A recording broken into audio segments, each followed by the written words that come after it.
9वां अध्याय। परमानंद मग्न भक्त और उनकी ईश्वर के साथ प्रेम लीला।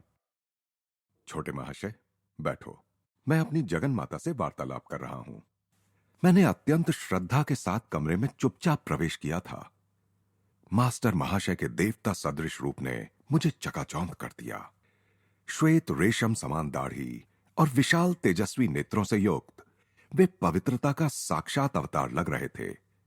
ऊपर की ओर उठा हुआ उनका चेहरा और जुड़े हुए हाथ देखकर मैं समझ गया कि उनके पास मेरे उस प्रथम आगमन ने उनकी अर्चना में बाधा डाली है।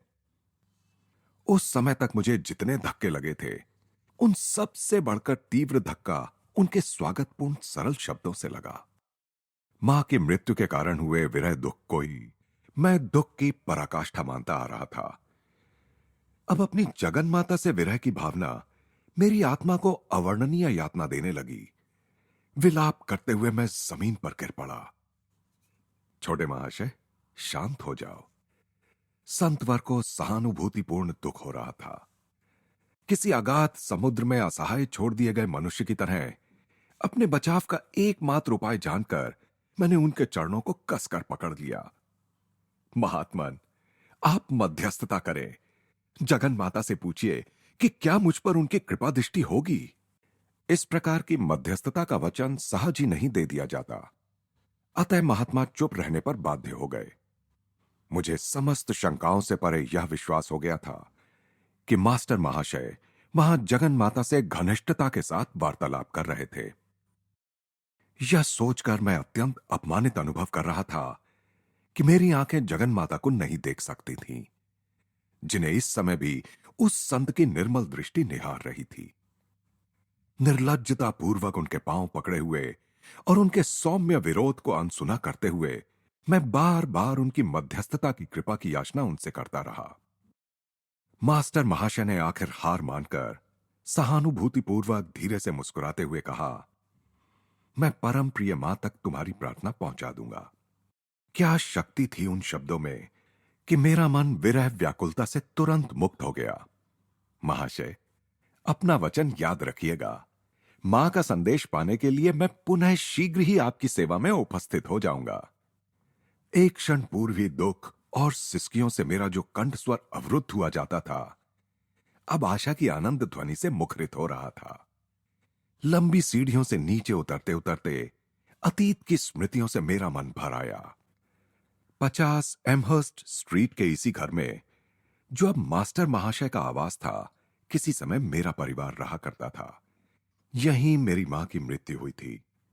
स्वर्गवासी माता के लिए यहीं पर मेरा मानवीय हृदय पीड़ित हुआ था। और यहीं पर आज जगन माता के विरह में मेरी आत्मा विद्ध हो उठी थी। मेरे शोक विह्वल मन की वेदनाओं और अंततः मेरी निरामयता की मौन साक्षी बनी यही वे पुनीत दीवारें थीं। घर जाते हुए मेरे पांव उत्सुकतावश जल्दी जल्दी उठ रहे थे। अपनी छोटी सी अटारी में मैं 10 बजे तक एकांत में ध्यान करता रहा। उष्ण रात्रि का अंधकार अचानक एक अद्भुत दृश्य के साथ प्रकाशमान हो उठा। दिव्य आभायुक्त जगत जननी मेरे सामने खड़ी थीं। मधुर स्मित करता उनका मुखारविंद परम सौंदर्य का मूर्त रूप था। सदा ही मैंने तुम्हें प्रेम किया है, सदैव मैं तुमसे प्रेम करती रहूंगी।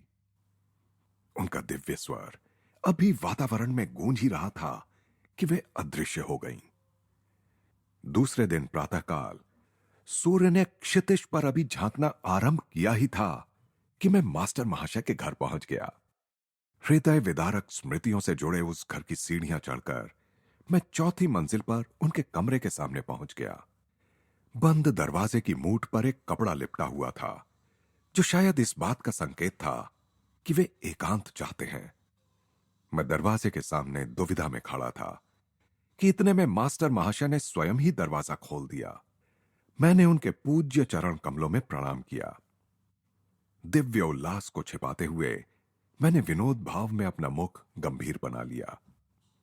महाशय, आपके संदेश के लिए मैं आ गया हूं। मैं मानता हूं कि अति भोर में ही आ गया हूं। क्या प्रिय जगत जननी ने मेरे विषय में कुछ कहा? नटखट छोटे महाशय, इसके अतिरिक्त उन्होंने कुछ भी नहीं कहा। स्पष्ट था कि मेरी गंभीरता का नाटक प्रभावी नहीं था। इतनी गूढ़ता, इतना छल क्यों? क्या संत कभी सीधी बात नहीं करते? मैं शायद थोड़ा चिढ़ गया था। क्या मेरी परीक्षा लेना अनिवार्य है? उनकी शांत आंखें समझदारी और विवेक से भरपूर थीं। कल रात को 10 बजे स्वयं दिव्य रूपा जगन माता ने तुम्हें जो आश्वासन दिया, उसके बाद भी अब मेरे लिए कहने को कुछ बचा है? मेरी आत्मा की खिड़कियों को खोलने की कुंजी मास्टर महाशय के पास थी। मैंने पुनः उनके चरणों में साष्टांग प्रणिपात किया, परंतु इस बार मेरी आंखों से जो अश्रु बह रहे थे, वे अतीव हर्ष के थे, दुख के नहीं। क्या तुम सोचते हो कि तुम्हारी भक्ति ने माता की अनंत करुणा को नहीं छुआ है? ईश्वर का मातृभाव, जिसे तुमने मानवी और दैवी रूपों में पूजा है, तुम्हारी आर्त पुकार का उत्तर दिए बिना कदापि नहीं रह सकता।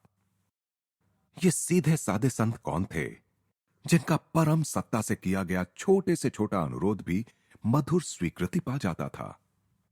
इस संसार के जीवन में उनकी भूमिका अत्यंत साधारण थी, जो मेरी दृष्टि में विनम्रता के सर्वश्रेष्ठ व्यक्ति के अनुरूप थी। एमहर्स्ट स्ट्रीट के इस घर में मास्टर महाशय लड़कों के लिए एक छोटा सा हाई स्कूल चलाते थे। उनके मुंह से कभी डांट फटकार का कोई शब्द नहीं निकलता था। उनका अनुशासन किसी नियम या छड़ी की वजह से नहीं था। इन सादगी युक्त कक्षाओं में सच्चा उच्चतर गणित सिखाया जाता था, और सिखाया जाता था प्रेम का रसायन शास्त्र, जिसका पाठ्य पुस्तकों में कभी कोई उल्लेख भी नहीं मिल सकता। अगम्य प्रतीत होने वाले नीरस उपदेशों की अपेक्षा आध्यात्मिक संसर्ग के द्वारा ही वे अपने ज्ञान का प्रसार करते थे। जगत जननी के विशुद्ध प्रेम में वे इतने चूर रहते थे कि मान अपमान की बाह्य औपचारिकताओं की ओर उनका कोई ध्यान ही नहीं रहता था। उन्होंने मुझसे कहा, मैं तुम्हारा गुरु नहीं हूं, तुम्हारे गुरु थोड़े समय बाद आएंगे। उनके मार्गदर्शन में प्रेम और भक्ति के रूप में तुम्हें मिली ईश्वर की अनुभूतियां उनके अगाध ज्ञान की अनुभूतियों में रूपांतरित हो जाएंगी। प्रतिदिन दोपहर ढलते ढलते मैं एमहर्स्ट स्ट्रीट में उनके घर पहुंच जाता।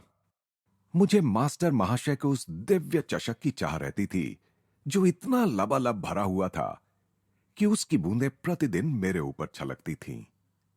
पहले कभी भी इतने भक्ति भाव से मैं नतमस्तक नहीं हुआ था। अब तो मास्टर महाशय के चरण स्पर्श से पुनीत हुई भूमि पर केवल चलने का अवसर मिलने को भी मैं अपना सौभाग्य मानने लगा। महाशय, कृपया इस चंपक माला को धारण कीजिए, मैंने यह खास आपके लिए बनाई है।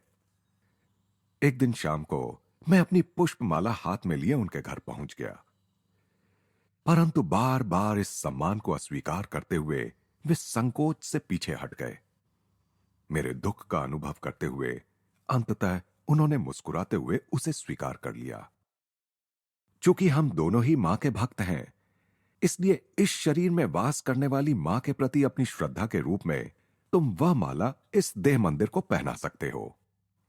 उनके विशाल स्वभाव में कहीं तनिक भी जगह नहीं थी कि अहंकार अपना पग जमा सके। कल हम मेरे गुरु के वास से सदा के लिए धन्य हुए दक्षिणेश्वर के काली मंदिर चलेंगे। मास्टर महाशय ईसा सदृश गुरु श्री रामकृष्ण परमहंस के शिष्य थे। अगले दिन सुबह दक्षिणेश्वर तक की 4 मील की यात्रा हमने नाव से तय की। काली के 9 गुंबदों वाले मंदिर में हमने प्रवेश किया, जहां मां काली और शिव की मूर्ति अति कौशल से निर्मित चांदी के चमकदार सहस्त्र दल कमल पर विराजमान है। मास्टर महाशय आनंद से प्रफुल्लित हो उठे। वे अपनी प्रियतम मां के साथ अथक प्रेम लीला में मग्न थे। जैसे जैसे वे मां का नाम जपते जा रहे थे, मेरा आनंदित मन मानो उस सहस्त्र दल कमल की तरह ही सहस्त्र धाराओं में फूट पड़ रहा था। कुछ देर बाद हम दोनों उस पुण्य भूमि में टहलते टहलते झाऊ के झुरमुट में जाकर रुक गए। इस पेड़ की विशेषता स्वरूप इससे झरने वाला मधुर रस मानो मास्टर महाशय से झरते अमृत का प्रतीक था। उनका नाम जप चलता ही जा रहा था। झाऊ के गुलाबी पर्दार पुष्पों के बीच मैं घास पर सख्त निश्चल शरीर से बैठा रहा। उतने समय के लिए मैं शरीर को भूलकर दिव्य लोकों की यात्रा करता रहा। इस संत के साथ की गई दक्षिणेश्वर की अनेक तीर्थ यात्राओं में यह प्रथम थी।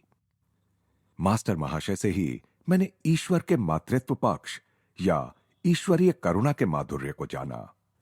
उस शिशु सरल संत को ईश्वर के पितृत्व पक्ष या ईश्वरीय न्याय में कोई रुचि नहीं थी। कठोर, सटीक, गणितीय निर्णय की कल्पना ही उनके कोमल स्वभाव के विपरीत थी। ये तो पृथ्वी पर स्वर्ग के साक्षात देवताओं के प्रतिरूप हैं। एक दिन उन्हें प्रार्थना करते देख मेरे मन में उनके प्रति प्रेम से भरकर यह विचार उठा। किसी प्रकार की निंदा, आलोचना या गुण दोष का विचार कभी उनके मन में नहीं उठा। वे तो इस जगत को आद्य पवित्रता से चिर परिचित अपनी दृष्टि से ही निहारते थे। उनकी काया, वाणी, मन, कर्म, सब कुछ उनकी आत्मा की सरलता के साथ सहज सुसामंजस्य रखते थे। मेरे गुरुदेव ने मुझे यही बताया था। अपने हर उपदेश को किसी प्रकार के आग्रह या अधिकार वाणी के बिना इसी श्रद्धा पूरित वाक्य के साथ वे समाप्त करते थे। श्री रामकृष्ण के साथ मास्टर महाशय की एकात्मता इतनी गहरी हो गई थी कि अपने किसी भी विचार को अब वे अपना विचार नहीं मानते थे। एक दिन संध्या समय मास्टर महाशय और मैं एक दूसरे का हाथ थामे उनके स्कूल के पास वाले रास्ते पर चल रहे थे, और तभी मेरा आनंद फीका हो गया जब एक परिचित घमंडी व्यक्ति वहां आ पहुंचा। उसने अपने लंबे प्रवचन से हमें तंग कर दिया। मैं देख रहा हूं कि तुम इस आदमी से प्रसन्न नहीं हो। मास्टर महाशय की मेरे कान में यह फुसफुसाहट अपनी ही बातों में मग्न उस घमंडी को सुनाई नहीं दी। मैंने इस बारे में जगन माता को बता दिया है। उन्हें भी हमारी दुखद परिस्थिति का ज्ञान है। उन्होंने वचन दिया है कि जैसे ही हम उस लाल मकान के पास पहुंचेंगे, वे इस आदमी को एक अत्यावश्यक काम की याद दिला देंगी। मेरी दृष्टि उस मुक्ति स्थल पर लगी रही। उसके लाल द्वार पर पहुंचते ही अपना अधूरा वाक्य भी पूरा किए बिना और कुछ भी कहे बिना वह व्यक्ति अचानक मुड़कर चला गया। विक्षुब्ध वातावरण में फिर से शांति छा गई। एक अन्य दिन मैं हावड़ा रेलवे स्टेशन के पास अकेला ही टहल रहा था। एक पल के लिए मैं एक छोटे से मंदिर के पास खड़ा हो गया और वहां ढोलक, करताल के शोर में जोर जोर से कीर्तन करते लोगों को मन ही मन कोसने लगा। केवल मुंह से तोते की तरह प्रभु का पवित्र नाम लेते रहने वाले इन लोगों के कीर्तन में भक्ति का कितना अभाव है, मैं मन ही मन सोच रहा था। अचानक मास्टर महाशय को तेज कदमों से अपनी ओर आते देखकर मैं विस्मित हो गया। महाशय, आप यहां कैसे? उस संत ने मेरे प्रश्न की ओर कोई ध्यान न देकर सीधे मेरे मन के विचार का उत्तर दिया। क्या यह सच नहीं है छोटे महाशय कि प्रभु का नाम किसी भी मुंह से क्यों ना निकला हो, मधुर ही लगता है, चाहे वह मुंह अज्ञानी का हो या ज्ञानी का? उन्होंने स्नेहपूर्वक एक हाथ से मुझे अपने अंक में भर लिया। उनके जादू के गलीचे पर सवार होकर मैं तुरंत जगत जननी के दयामयी सानिध्य में पहुंच गया। क्या तुम कुछ बायोस्कोप देखना चाहोगे? एक दिन अपराह्न में एकांत प्रिय मास्टर महाशय से यह प्रश्न सुनकर मुझे आश्चर्य हुआ। उस समय भारत में चलचित्र को बायोस्कोप कहते थे। मैं सहमत हो गया। किसी भी कारण से क्यों ना हो, उनके सानिध्य में रहने का आनंद मेरे लिए पर्याप्त था। द्रुत गति से चलते हुए थोड़ी ही देर में हम कोलकाता विश्वविद्यालय के सामने स्थित बगीचे में पहुंच गए। मास्टर महाशय ने वहां जलकुंड के पास स्थित एक बेंच की ओर इशारा किया। यहां कुछ देर बैठते हैं। मेरे गुरुदेव ने मुझे बताया था कि जब भी कोई जलाशय दिखाई दे तो ध्यान करना चाहिए। यहां यह शांत जल ईश्वर की विराट शांति का स्मरण कराता है। जिस प्रकार जल में सभी वस्तुओं का प्रतिबिंब पड़ता है, उसी प्रकार संपूर्ण ब्रह्मांड विश्व चैतन्य में प्रतिबिंबित होता है। मेरे गुरुदेव प्रायः यह कहते थे। थोड़ी देर बाद हम विश्वविद्यालय के एक कक्ष में गए जहां एक लेक्चर चल रहा था। बीच बीच में स्लाइड से चित्र भी दिखाए जा रहे थे, किंतु वह लेक्चर और स्लाइड शो दोनों ही समान रूप से अत्यंत नीरस थे। तो यह है वह बायोस्कोप जो मास्टर महाशय मुझे दिखाना चाहते थे। मैं अधीर हो उठा था, परंतु चेहरे पर उकताहट का कोई भाव लाकर मैं मास्टर महाशय को दुखी नहीं करना चाहता था। इतने में वे चुपचाप मेरी ओर झुके। मैं देख रहा हूं छोटे महाशय कि तुम्हें यह बायोस्कोप अच्छा नहीं लग रहा है। मैंने यह बात जगत जननी को बता दी है और उन्हें भी हम दोनों से पूर्ण सहानुभूति है। उन्होंने मुझसे कहा है कि अभी बिजली की रोशनी बंद हो जाएगी और पुनः तब तक नहीं जलेगी जब तक हम दोनों यहां से खिसक ना लें। जैसे ही मेरे कान में चल रही उनकी यह फुसफुसाहट समाप्त हुई, कक्ष में अंधेरा छा गया। अब तक ऊंची आवाज में जोर जोर से व्याख्यान दे रहे प्रोफेसर महोदय की वाणी विस्मय से एक पल के लिए रुक गई और फिर उन्होंने कहा, इस कक्ष की विद्युत प्रणाली में कुछ गड़बड़ मालूम होती है। इतने समय में मास्टर महाशय और मैं उस कक्ष के द्वार से बाहर निकल चुके थे। बरामदे में से जाते हुए मैंने पलटकर पीछे देखा तो उस कक्ष में फिर से रोशनी हो गई थी। छोटे महाशय, उस बायोस्कोप से तुम निराश हो गए थे, परंतु मैं समझता हूं कि तुम्हें एक दूसरा बायोस्कोप अवश्य पसंद आएगा। मास्टर महाशय और मैं विश्वविद्यालय भवन के सामने एक फुटपाथ पर खड़े थे। उन्होंने हृदय के स्थान पर मेरी छाती पर धीरे से थपकी दी।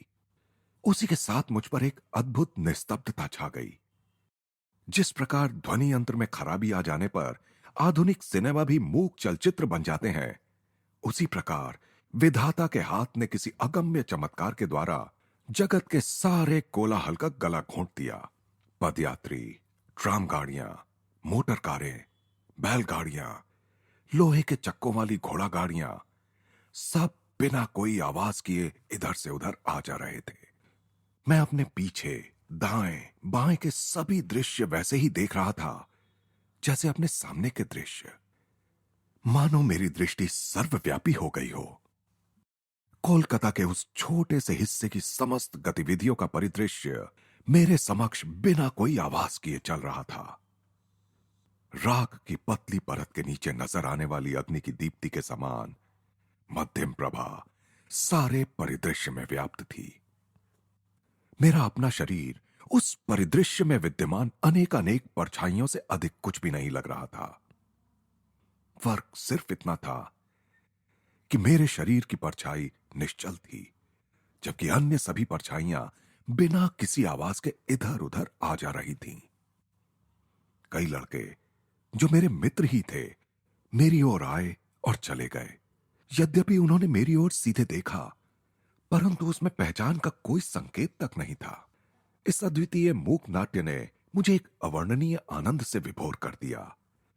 मैं किसी आनंदामृत के झरने से जी भरकर अमृत पान कर रहा था। अकस्मात मेरी छाती पर पुनः मास्टर महाशय का कोमल आघात हुआ। जगत का कर्ण कर्कश कोलाहल मेरी अनिच्छुक श्रवणेंद्रियों पर टूट पड़ा। मैं लड़खड़ाया जैसे किसी ने अत्यंत नाजुक स्वप्न से निष्ठुरतापूर्वक जगा दिया हो। वह दिव्य मदिरा मेरी पहुंच से बाहर हटा दी गई थी। छोटे महाशय, मैं देख रहा हूं कि यह दूसरा बायोस्कोप तुम्हें अच्छा लगा। वे मुस्कुरा रहे थे। मैं कृतज्ञतावश उनके सामने भूमि पर माथा टेकने के लिए झुकने लगा। उन्होंने कहा, अब तुम मेरे साथ यह नहीं कर सकते। तुम जान गए हो कि भगवान तुम्हारे देह मंदिर में भी स्थित है। मैं जगन माता को तुम्हारे हाथों के माध्यम से अपने चरणों को छूने नहीं दूंगा। यदि किसी ने सीधे साधे विनम्र मास्टर महाशय को और मुझे उस समय उस भीड़ भरे फुटपाथ से दूर जाते देखा होगा तो उसे अवश्य ही संदेह हुआ होगा कि हम दोनों नशे में धुत हैं। मुझे लग रहा था कि संध्या के प्रकाश की रंग बदलती छटाएं भी हमारी ही तरह ईश्वर के नशे में डूबी जा रही थी। तुच्छ शब्दों में उनकी महत कृपा का वर्णन करने का प्रयास करते हुए यह विचार मेरे मन में आए बिना नहीं रहता कि क्या मास्टर महाशय और अन्य संतजनों को जिनसे मैं मिला था उस समय यह ज्ञात होगा कि अनेक वर्षों परांत मैं एक पाश्चात्य देश में बैठकर उनके भगवत भक्ति रस से ओतप्रोत जीवन की गाथाएं लिखूंगा। उन्हें इसका पूर्व ज्ञान हो तो मुझे कोई आश्चर्य नहीं होगा। ना ही मैं सोचता हूं मेरे पाठकों को होगा जो यहां तक मेरे साथ रहे हैं। सभी धर्मों के संतों ने ईश्वर को दिव्य प्रियतम मानकर उस सरल आधार पर ईश्वर साक्षात्कार प्राप्त किया है। चूंकि परम ब्रह्म निर्गुण और अचिंत्य है, इसलिए मानवीय विचार और आकांक्षा ने सदा ही उसे जगन माता का रूप दिया है। सगुण साकार ईश्वर और निर्गुण निराकार ब्रह्म के मतों का संयोग हिंदू विचारधारा की प्राचीन उपलब्धि है, जिसका प्रतिपादन वेदों और भगवद गीता में किया गया है। परस्पर विरोधी विचारों का यह मिलाप हृदय और बुद्धि दोनों को ही संतुष्ट करता है। भक्ति और ज्ञान मूलतः एक ही हैं। प्रपत्ति अर्थात ईश्वर में आश्रय लेना और शरणागति अर्थात ईश्वरीय अनुकंपा के प्रति संपूर्ण समर्पण भाव वस्तुतः सर्वोच्च ज्ञान के पथ हैं। मास्टर महाशय एवं अन्य सभी संतों की विनम्रता इस बोध से उपजती है कि वे पूर्णतः उस ईश्वर पर निर्भर हैं जो जीवों के एकमात्र आधार और एकमात्र विधाता हैं। चूंकि ईश्वर का स्वरूप ही आनंद है, अतः ईश्वर के साथ समस्वर होने वाला या उसमें मग्न होने वाला मनुष्य सहज ही असीम आनंद का अनुभव करता है। आनंद उन सब में सर्वप्रथम और सर्वोपरि है जिनके लिए आत्मा और इच्छा शक्ति तड़पती है। सभी युगों के संतों ने शिशु सुलभ भाव से जगन माता को प्राप्त किया और उन सभी ने कहा कि उन्होंने सदा ही जगन माता को उनके साथ खेलते पाया।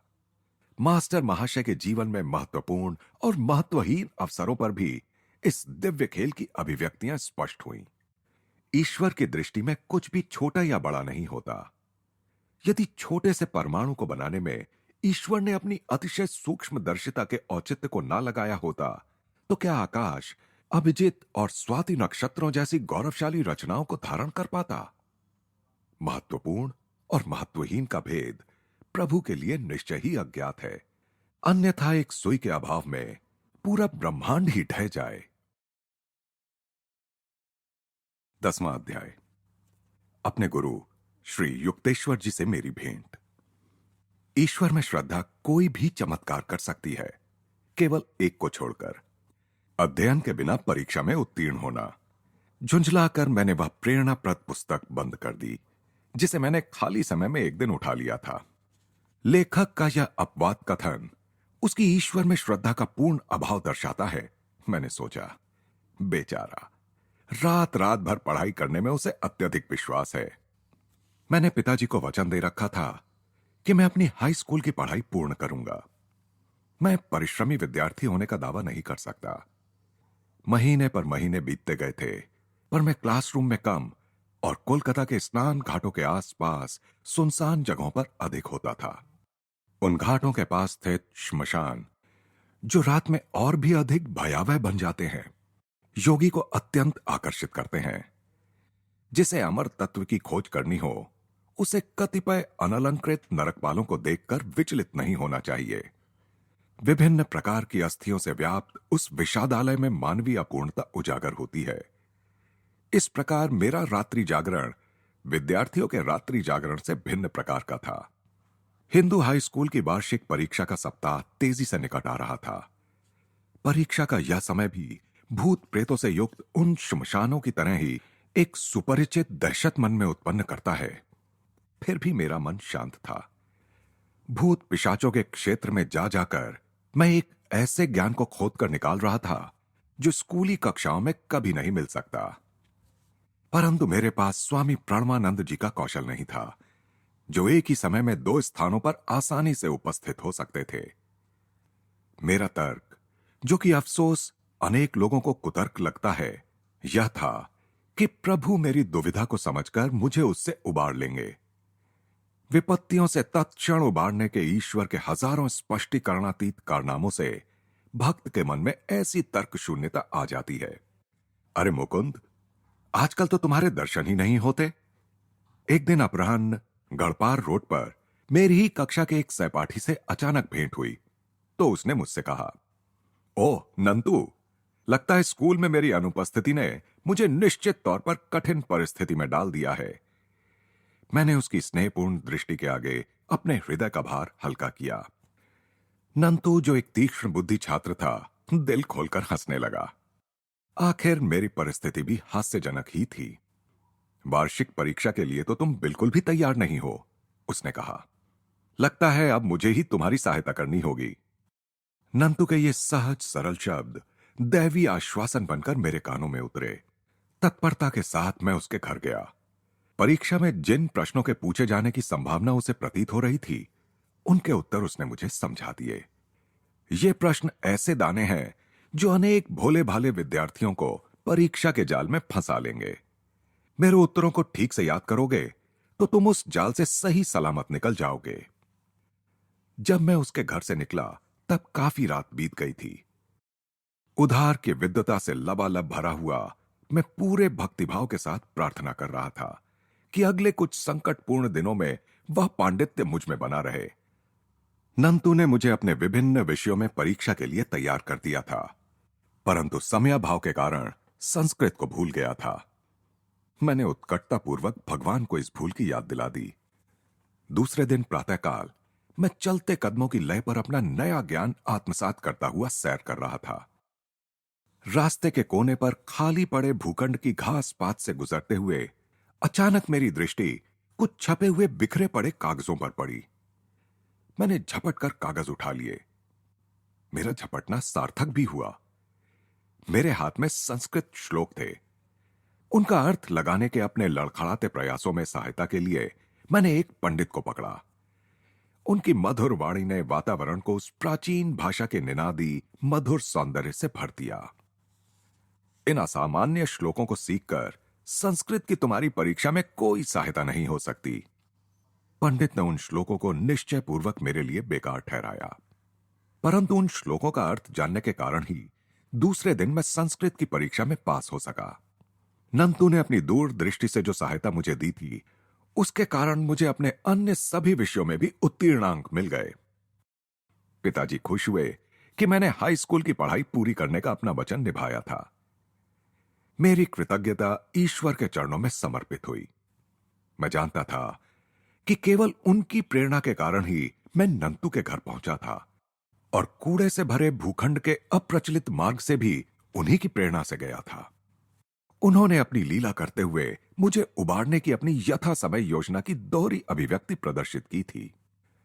निरर्थक मानकर रख दी हुई उस पुस्तक पर मेरी दृष्टि पड़ी जिसके लेखक ने परीक्षा भवन में ईश्वर की महत्ता को अपर्याप्त माना था। मेरे मन में उठे इस विचार पर मैं अपनी हंसी नहीं रोक पाया। यदि मैं इस लेखक को बता दूं कि मृतदेहों के अवशेषों के बीच बैठकर ईश्वर का ध्यान करना हाई स्कूल परीक्षा पास करने का सहज उपाय है, तो उसकी उलझनें और अधिक बढ़ जाएंगी। नई प्रतिष्ठा से गौरवान्वित होकर अब मैं खुले रूप से घर छोड़ने की योजना बनाने लगा। अपने एक समवयस्क मित्र जितेंद्र मजूमदार के साथ वाराणसी के एक आश्रम श्री भारत धर्म महामंडल में जाकर रहने का और वहां आध्यात्मिक शिक्षा ग्रहण करने का मैंने निश्चय किया। अपने परिवार से वियोग की कल्पना एक दिन गहरा विषाद बनकर मुझ पर छा गई। मां के स्वर्गवास के बाद मेरे दो छोटे भाइयों सनंद और विष्णु तथा सबसे छोटी बहन थामू के लिए विशेष रूप से मेरा प्रेम तीव्र हो गया था। मैं शीघ्रतापूर्वक अपने एकांत स्थान उस छोटी सी अटारी में जा पहुंचा, जो मेरी आकुल साधना के अनेकानेक प्रसंगों की साक्षी थी। 2 घंटों के अश्रुपात के बाद मैंने अपने में एक अपूर्व परिवर्तन अनुभव किया, जैसे किसी चमत्कारी परिष्कारक तत्व से मेरा अंतर धुलकर एकदम साफ हो गया हो। सारी आसक्ति हवा हो गई। मित्रों के मित्र ईश्वर की खोज करने का मेरा निश्चय और भी दृढ़ हो गया। मैं पिताजी के समक्ष उनका आशीर्वाद लेने के लिए खड़ा था। तब उन्होंने मर्माहत होकर कहा, मैं तुमसे आखिरी बार अनुरोध करता हूं, मेरा और अपने शोकाकुल भाई बहनों का त्याग मत करो। पूज्य पिताजी, मैं आपके प्रति अपने प्रेम को किन शब्दों में व्यक्त कर सकता हूं, परंतु उस परम पिता के लिए मेरा प्रेम उससे भी बढ़कर है, जिसने मुझे इस लोक में आप जैसा आदर्श पिता प्रदान किया। मुझे जाने दीजिए ताकि मैं किसी दिन अधिक दिव्य ज्ञान के साथ आपके पास लौट सकूं। पिताजी की अनिच्छापूर्ण स्वीकृति के साथ मैं वाराणसी के आश्रम में पहले ही पहुंच चुके जितेंद्र के साथ होने के लिए निकल पड़ा। वहां पहुंचने पर आश्रम के युवा अधिपति स्वामी दयानंद जी ने हृदयपूर्वक मेरा स्वागत किया। लंबे छरहरे बदन के चिंतनशील मुखाकृति वाले स्वामी जी के प्रति मेरे मन में अनुकूल धारणा उत्पन्न हुई। उनकी गौरवर्ण मुखाकृति पर बुद्ध समान भाव था। मुझे यह देखकर खुशी हुई कि मेरे इस नए घर में भी एक अटारी थी। भोर और प्रातःकाल का समय मैं वहीं व्यतीत करने लगा। आश्रमवासियों को ध्यानाभ्यास का अत्यल्प ज्ञान था, अतः उनका विचार था कि मुझे अपना सारा समय आश्रम के प्रबंधात्मक कार्यों में लगाना चाहिए। अपराह्न उनके कार्यालय में मैं जो काम करता था, उसके लिए वे मेरी सराहना करते थे। ईश्वर को इतनी जल्दी पकड़ने का प्रयास मत करो। एक दिन मैं भोर में अटारी की ओर जा रहा था, तब एक आश्रमवासी ने मेरा उपहास किया। मैं दयानंद जी के पास गया, जो गंगा का दृश्य प्रस्तुत करने वाले अपने छोटे से कक्ष में व्यस्त थे। स्वामी जी, मेरी समझ में नहीं आ रहा है कि यहां मुझसे क्या अपेक्षा की जाती है। मुझे ईश्वर की प्रत्यक्ष अनुभूति की जिज्ञासा है। ईश्वर के अतिरिक्त मैं किसी और चीज से संतुष्ट नहीं हो सकता। ना अच्छे कार्यों के साथ जुड़ने से, ना उनके सिद्धांत से, ना उन्हें करने से। गेरुए वस्त्रधारी स्वामी जी ने स्नेहपूर्वक मेरा कंधा थपथपाया। निकट ही खड़े कुछ शिष्यों को नकली फटकार लगाते हुए उन्होंने कहा, मुकुंद को परेशान मत करो, हमारे तौर तरीके वह सीख लेगा। मैंने शिष्टतापूर्वक अपना संदेह भीतर ही दबा लिया। शिष्यगण कक्ष से बाहर चले गए। डांट का उन पर कोई प्रभाव दृष्टिगोचर नहीं हो रहा था। दयानंद जी को अब मुझसे कुछ कहना था। मुकुंद, मैं देख रहा हूं कि तुम्हारे पिताजी तुम्हें नियमित रूप से पैसे भेजते हैं। वह पैसे उन्हें लौटा दो। यहां तुम्हें किसी पैसे की आवश्यकता नहीं। यहां तुम्हारे नियम पालन में दूसरी बात भोजन से संबंधित है। तुम कितने ही भूखे क्यों ना हो, उसके विषय में कभी किसी से मत कहो। मेरी आंखों में क्षुधार्तता प्रकट हो रही थी या नहीं, मैं नहीं जानता, लेकिन इतना अवश्य जानता था कि मुझे भूख लगी हुई थी। आश्रम में दिन के प्रथम भोजन का नियत समय 12 बजे का था। अपने घर में प्रातः 9 बजे ही भरपेट नाश्ता करने का मैं आदी था। 3 घंटों का यह अंतर मुझे दिन पर दिन अधिकाधिक लंबा प्रतीत होने लगा। कोलकाता के वे दिन अब चले गए थे जब 10 मिनट की देरी के लिए भी मैं रसोइये पर बरस पड़ता था। अब मैं अपनी भूख को नियंत्रित करने की चेष्टा करने लगा। मैंने 24 घंटे का उपवास पूरा किया। दुगने चाव और उत्कंठा के साथ मैं दूसरे दिन के मध्याह्न की प्रतीक्षा करने लगा। दयानंद जी की ट्रेन विलंब से चल रही है, उनके आने तक भोजन नहीं होगा। जितेंद्र ने आकर यह दारुण वार्ता मुझे सुनाई। 2 सप्ताहों तक बाहर रहे स्वामी जी के स्वागत सम्मान में अनेक स्वादिष्ट व्यंजन बनाकर तैयार रखे हुए थे। उनकी भूख बढ़ाने वाली सुगंध से वातावरण भर गया था। निगलने के लिए और कुछ भी ना मिल पाने पर अब मैं बीते हुए कल के उपवास के दंभ के अतिरिक्त और निगल ही क्या सकता था। हे प्रभु, कुछ ऐसा करो कि ट्रेन जल्दी आ जाए। मैंने सोचा, किसी के पास भूख का जिक्र न करने की जो निषेधाज्ञा दयानंद जी ने मुझे दे रखी थी, उसमें अवश्य ही वह परमदाता तो शामिल नहीं होगा। परंतु उस परमदाता का ध्यान भी उस समय कहीं और था। घड़ी मंथर गति से घंटों पर घंटे दर्शाती गई। जब हमारे प्रमुख महाराज ने मुख्य द्वार से प्रवेश किया, तब अंधेरा छा रहा था। मैंने आनंदातिरेक के साथ उनका अभिवादन किया। दयानंद जी अब स्नान करेंगे, तत्पश्चात ध्यान करेंगे और तब जाकर भोजन परोसा जाएगा। जितेंद्र किसी अपशकुन सूचक पक्षी की तरह फिर मेरे पास आ गया था। मैं लगभग गिरने जैसा हो गया। निराहार रहना मेरे युवा उदर के लिए नया अनुभव था। पेट में दौड़ने वाले चूहे अब उसे कुतरने लग गए थे और पेट पूरी शक्ति के साथ विद्रोह कर रहा था। अकाल पीड़ितों के जो चित्र मैंने देखे थे, वे प्रेतात्माओं की तरह मेरे सामने से गुजरने लगे। अकाल से वाराणसी में अगली मृत्यु अब किसी भी क्षण इसी आश्रम में होने वाली है, मैं सोच रहा था। संभावित मृत्यु 9 बजे टल गई। खाने का बुलावा जैसे साक्षात स्वर्गीय भोज का निमंत्रण बनकर आया। उस रात का भोजन मेरी स्मृति में जीवन के सबसे सार्थक अवसरों में से एक बनकर स्पष्ट रूप से बैठ गया है। भोजन में प्रगाढ़ तल्लीनता भी मुझे यह देखने से नहीं रोक पाई कि दयानंद जी का मन खाने में नहीं था। वे स्पष्टतः मेरी स्थूल सुखानुभूतियों से ऊपर थे। स्वामी जी, क्या आपको भूख नहीं लगी थी? पेट फटने तक खाकर तृप्ति का सुख अनुभव करता हुआ मैं उनके काम करने के कमरे में उनके साथ अकेला था। हां, भूख तो अवश्य लगी थी, उन्होंने कहा, पिछले 4 दिनों से मैंने कुछ भी खाया पिया नहीं था। मैं ट्रेन में कभी कुछ नहीं खाता, क्योंकि वहां का वातावरण संसारी लोगों के विविध प्रकार के स्पंदनों से भरा रहता है। मेरे संप्रदाय के सन्यासियों के लिए निर्धारित सारे शास्त्रीय नियमों का मैं कड़ाई से पालन करता हूं। आश्रम की कुछ समस्याएं मेरे मन पर छाई हुई थीं, इसीलिए आज रात भोजन में मेरा मन नहीं था। जल्दी भी क्या है, कल मैं ठीक से भोजन करने का ध्यान रखूंगा। वे हंस पड़े। लज्जा के मारे मेरा दम घुटने लगा, परंतु कल की यंत्रणा को आसानी से भुला भी तो नहीं दिया जा सकता था। मैंने और एक बात कहने का साहस किया। स्वामी जी, आपके आदेश से मैं उलझन में पड़ गया हूं। कल्पना कीजिए कि मैं कभी खाना ना मांगू और कोई अपने आप मुझे खाना ना दे, तब तो मैं भूख से मर ही जाऊंगा। तब मरो। इस भयंकर उपदेश ने जैसे वातावरण में विस्फोट कर दिया। यदि मरना ही पड़ा तो मर जाओ मुकुंद। कभी भी यह मत मानो कि तुम भगवान की शक्ति से नहीं, अन्न की शक्ति से जीवित रहते हो।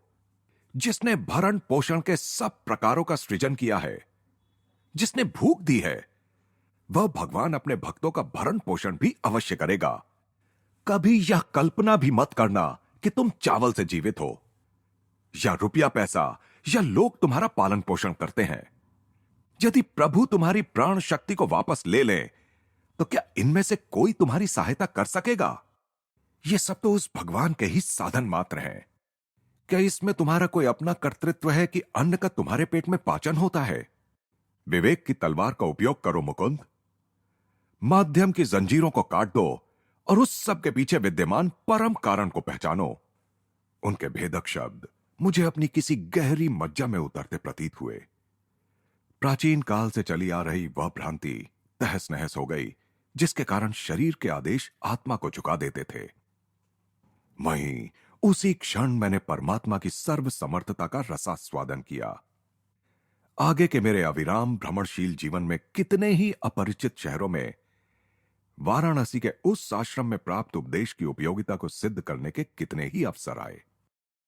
कोलकाता से अपने साथ लाई हुई मेरी एकमात्र निधि थी साधु का वह चांदी का ताबीज, जो मां ने मेरे लिए रख छोड़ा था। वर्षों तक संभाल कर रखते हुए अब मैंने उसे आश्रम में अपने कमरे में सावधानी पूर्वक छुपा कर रखा था। ताबीज रूपी प्रमाण को देखकर मुझे होने वाले आनंद को फिर से ताजा करने के लिए मैंने एक दिन प्रातः उस बंद डिबिया को खोला। सीलबंद लिफाफा तो जैसा का वैसा था, परंतु आश्चर्य, तावीज गायब था। शोकाकुल होकर मैंने हर संदेह को मिटाने के लिए लिफाफा फाड़कर देखा। साधु की भविष्यवाणी के अनुसार जिस शून्य से साधु ने उसे आमंत्रित किया था, उसी शून्य में वह वापस चला गया था। दयानंद जी के शिष्यों के साथ मेरे संबंध क्रमशः अधिकाधिक बिगड़ते चले गए। मेरी दृढ़ उदासीनता से चिढ़कर सारे आश्रमवासी मुझसे दूर होते चले गए। जिस आदर्श के लिए मैंने अपने घर को और अपनी सारी लौकिक आशा आकांक्षाओं को छोड़ दिया था, उस आदर्श का ध्यान करने की मेरी दृढ़ नियम निष्ठा पर चारों ओर से छिछली तानाकशी होने लगी। दारुण आत्मिक दुख से व्यथित होकर एक दिन भोर में ही मैंने यह निश्चय कर अटारी में प्रवेश किया कि जब तक उत्तर नहीं मिलेगा तब तक मैं प्रार्थना करता ही जाऊंगा। हे करुणामयी जगन्माते, या तो तुम स्वयं ही दिव्य दर्शनों के माध्यम से मुझे सिखाओ, या फिर जिसके माध्यम से सिखाओगी उस गुरु को भेज दो। कई घंटे बीत गए, पर सुबक सुबक कर की जा रही मेरी प्रार्थनाओं का कोई उत्तर नहीं आया। अचानक मुझे ऐसा लगा मानो मैं सशरीर ऊपर उठता हुआ असीम महाशून्य में पहुंच गया हूं। इस महाशून्य में मानो सब तरफ से, पर न जाने कहां से एक दिव्य नारी स्वर गूंजा, तुम्हारे गुरु आ जाएंगे। इतने में असीम जगत के उस दिव्य अनुभव को एक निश्चित स्थान से आई तीव्र पुकार ने छिन्न भिन्न कर दिया। नीचे रसोई घर से हबू नाम का एक युवा पुजारी मुझे पुकार रहा था। मुकुंद, बहुत हो गया ध्यान, जहां एक काम पर तुम्हें जाना है। कोई दूसरा दिन होता तो मैंने पलटकर जवाब दे दिया होता, परंतु अब मैंने अपना अश्रुसिक्त रो रो कर सूजा हुआ चेहरा पोंछा और चुपचाप उसके पास चल दिया। हबू और मैं वाराणसी में हमारे आश्रम से दूर स्थित बंगाली टोले के बाजार में जाने के लिए निकले। हम बाजार में सामान खरीद रहे थे। सूर्य तप तो रहा था, पर अभी मध्याह्न नहीं हुआ था, इसलिए उसने अपना उग्र रूप अभी धारण नहीं किया था।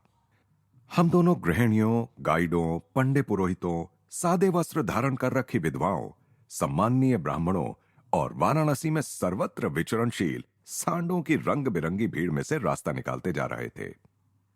हम आगे आगे बढ़ते ही जा रहे थे कि मैंने अपनी गर्दन घुमाकर एक आसानी से ध्यान में भी ना आने वाली संकरी गली की ओर देखा। गली के छोर पर स्वामियों का गेरुआ परिधान धारण किए एक महापुरुष निश्चल खड़े थे। उन पर दृष्टि पड़ते ही मुझे ऐसा लगा मानो युग युगांतर से मैं उन्हें जानता था। एक क्षण के लिए मेरी प्यासी आंखों ने उनका लोलुपता से पान किया, परंतु फिर मन में संशय जाग उठा। मेरा मन कहने लगा, इस परिव्राजक सन्यासी का चेहरा तुम्हारे किसी परिचित से शायद मिलता जुलता है। स्वप्नदर्शी, चलते चलो। 10 मिनट पश्चात मेरे पांव सुन्न हो गए। ऐसा लगा जैसे दोनों पांव पत्थर बन गए हों और अब मेरा भार आगे ढोने में असमर्थ हो गए हों। बड़े परिश्रम से मैं पीछे की ओर मुड़ा। तुरंत दोनों पांव स्वाभाविक अवस्था में आ गए। फिर पीछे मुड़ने पर पुनः वही विचित्र भारीपन लौट आया। वह महापुरुष मुझे चुंबकीय ढंग से अपनी ओर खींच रहे हैं। इस विचार के मन में आते ही मैंने अपने थैले हाबू के हाथ में थमा दिए। वह आश्चर्य से मेरे पांवों का नाच देख रहा था। अब वह खिलखिलाकर हंस पड़ा। तुम्हें क्या तकलीफ है? पागल तो नहीं हो गए हो?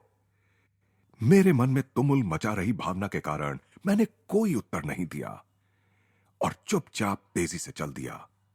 मैं ऐसे वापस चला जैसे मुझे पंख लग गए हों और शीघ्र ही उस गली में जा पहुंचा। उस ओर दृष्टि उठाते ही मैंने देखा कि वह शांत मूर्ति स्थिर दृष्टि से मेरी ही दिशा में देख रही थी। कुछ ही उत्कंठापूर्ण कदम मैंने उठाए तो सीधे उनके चरणों में पहुंच गया। गुरुदेव! यह दिव्य चेहरा वही था जिसे मैंने 1000 बार दिव्य दर्शनों में देखा था। नुकीली दाढ़ी और लहराते केशों से सज्जित, सिंह समान मस्तक में स्थित उन शांत तेजस्वी नेत्रों ने प्रायः मेरे रात्रिकालीन विशृंखल ध्यान के धुंधलेपन से ऐसे झांक कर देखा था जैसे उनमें कोई आश्वासन झलक रहा हो जिसे मैं पूरी तरह समझ नहीं पाता था। हो मेरे प्रिय, तुम मेरे पास आ गए। आनंद कंपित स्वर में मेरे गुरु बंगाली भाषा में बार बार यह कह रहे थे।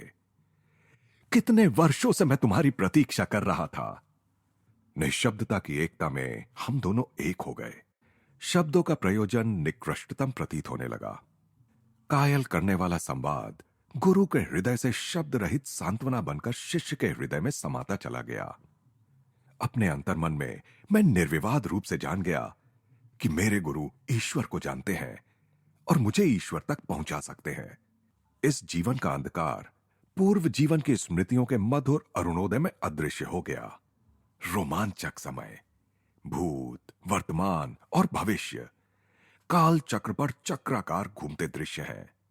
सूर्य इन पवित्र चरणों में मुझे पहली बार नहीं देख रहा था।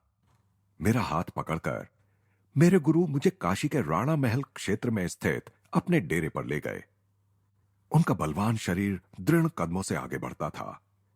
इस समय उनकी आयु लगभग 55 वर्ष की थी, परंतु उनकी लंबी और सीधी देह में युवकों की सी चपलता और कार्यक्षमता थी। उनकी काली विशाल सुंदर आंखों में अथाह ज्ञान का तेज था।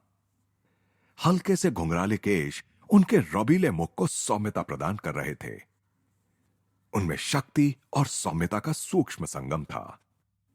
गंगा किनारे स्थित एक मकान की पत्थर से बनी बालकनी की ओर जाते हुए, जहां से गंगा साफ दिखाई देती थी, उन्होंने प्यार से कहा, मैं अपने आश्रम और जो कुछ भी मेरा है वह सब तुम्हें दे दूंगा। गुरुदेव, मैं केवल ज्ञान और ईश्वर प्राप्ति के लिए आपके पास आया हूं। मुझे आपका केवल वही गुप्त धन चाहिए। मेरे गुरु ने जब पुनः बोलने के लिए मुंह खोला, तब तक सांध्य आलोक की धूमिलता आधी उतर आई थी। उनकी आंखों में अथाह स्नेह झलक रहा था। मैं तुम्हें अपना निस्वार्थ प्रेम प्रदान करता हूं। अमूल्य शब्द। मेरे कानों में दोबारा उनके प्रेम का यह रस पड़ने तक एक चौथाई शताब्दी बीत गई। उनके होंठ भावोत्कटता प्रकट करने में अनभिज्ञ थे। उनके सागर समान विशाल हृदय को मौन प्रिय था। क्या तुम भी मुझे वैसा ही निस्वार्थ प्रेम दोगे? वे शिशु सुलभ आशा के साथ मेरी ओर देख रहे थे। मैं आपसे सदा सर्वदा के लिए प्रेम करूंगा गुरुदेव। साधारण प्रेम स्वार्थी होता है। उसका मूल कामनाओं और तृप्तियों की दलदल में स्थित होता है। दिव्य प्रेम में कोई शर्त नहीं होती, कोई सीमा नहीं होती, कोई परिवर्तन नहीं होता। शुद्ध प्रेम के स्तंभनकारी स्पर्श से मानवीय हृदय में नित्य होने वाले परिवर्तन सदा के लिए रुक जाते हैं। विनम्रता पूर्वक उन्होंने आगे कहा, यदि कभी भी तुम मुझे ईश्वर प्राप्ति की अवस्था से गिरता देखो तो मुझे वचन दो कि तुम मेरा सिर अपनी गोद में लेकर मुझे उस प्रियतम प्रभु के पास लौटा लाने में सहायता करोगे जिसे हम दोनों पूजते हैं। घिरते अंधकार में वे उठकर खड़े हुए और मुझे अंदर एक कमरे में ले गए। हम आम और बादाम की कुछ मिठाइयां खाने लगे। साथ साथ वार्तालाप चल रहा था। अपने वार्तालाप में उन्होंने बिना किसी आलोचनात्मक रुख के सहज भाव से मेरे स्वभाव का गहरा ज्ञान व्यक्त किया। उनकी अंतर्जात विनम्रता और अगाध ज्ञान के प्रताप को देखकर मैं विस्मय विभोर हो गया। अपने तावीज के लिए दुख मत करो, उसका उद्देश्य पूरा हो चुका है। किसी दैवी दर्पण की भांति मेरे गुरु ने स्पष्टतः मेरे संपूर्ण जीवन के प्रतिबिंब को देख लिया था। गुरुदेव, आपकी उपस्थिति की जीवंत सच्चाई का आनंद किसी भी प्रतीक से कहीं बढ़कर है। जहां तक आश्रम में तुम्हारी दुखद परिस्थिति का संबंध है, तो उसमें परिवर्तन का समय आ गया है। मैंने अपने जीवन का कोई भी उल्लेख नहीं किया था। उसका कोई भी उल्लेख अब निरर्थक प्रतीत हो रहा था। उनके सहज साधारण ढंग को देखते हुए यह बात मेरी समझ में आ गई थी कि उनकी दिव्य दृष्टि पर किसी प्रकार का विस्मय प्रकट करना उन्हें अच्छा नहीं लगेगा। तुम्हें कोलकाता लौट जाना चाहिए। मानव जाति के प्रति अपने प्रेम से अपने रिश्तेदारों को ही क्यों वंचित करो? उनके इस सुझाव से मैं निराश हो गया। मेरे परिवार के घर लौट आने का अनुरोध करने वाले अनेक पत्रों की मैं अब तक उपेक्षा करता रहा था। तब भी परिजन मेरे लौटने की भविष्यवाणी कर ही रहे थे। अनंत ने तो कहा था, इस पक्षी शावक को आध्यात्मिक आकाश में उड़ लेने दो। वहां के भारी वातावरण में इसके पंख थक जाएंगे। तब हम इसे घर की ओर नीचे झपट्टा मारते और अपने पंख समेटकर चुपचाप अपने पारिवारिक घोंसले में आराम करते देखेंगे। उत्साह भंग करने वाली यह तुलना मेरे मन में अभी ताजी थी और मैं कोलकाता की दिशा में कोई झपट्टा ना मारने के लिए कृत संकल्प था। गुरुदेव, मैं लौटकर घर नहीं जाऊंगा, परंतु मैं आपके साथ कहीं भी आने के लिए तैयार हूं। कृपा करके मुझे अपना नाम और पता बता दीजिए। स्वामी श्री युक्तेश्वर गिरी। मेरा मुख्य आश्रम श्री रामपुर में रायघाट लेन में है। यहां मैं केवल थोड़े दिनों के लिए अपनी मां से मिलने आया हूं। भगवान की अपने भक्तों के साथ गूढ़ लीला देखकर मैं हैरान था। श्री रामपुर कोलकाता से केवल 12 मील दूर है, फिर भी उस इलाके में कभी मुझे अपने गुरु की झलक नहीं मिली। एक दूसरे से मिलने के लिए हमें यात्रा करके लाहिड़ी महाशय की स्मृतियों से पुनीत प्राचीन नगरी काशी आना पड़ा। इस नगरी की धरती को बुद्ध, शंकराचार्य और अनेकानेक योगियों, अवतारों की चरण व्रज ने भी पवित्र किया है। तुम 4 सप्ताहों में मेरे पास आओगे। श्री युक्तेश्वर के स्वर में पहली बार कठोरता आ गई थी। अब जबकि मैंने तुम्हें अपने चिरंतन प्रेम के बारे में बता दिया है और तुम्हें पाने पर अपना हर्ष प्रकट कर दिया है, तो तुम मेरे अनुरोध की अवहेलना करने पर तुले हुए हो। अगली बार जब हम मिलेंगे, तब तुम्हें अपने में मेरी रुचि को पुनः जागृत करना पड़ेगा। मैं आसानी से तुम्हें शिष्य रूप में स्वीकार नहीं करूंगा। मेरी कठोर शिक्षा के आज्ञा पालन द्वारा तुम्हें संपूर्ण समर्पण करना होगा।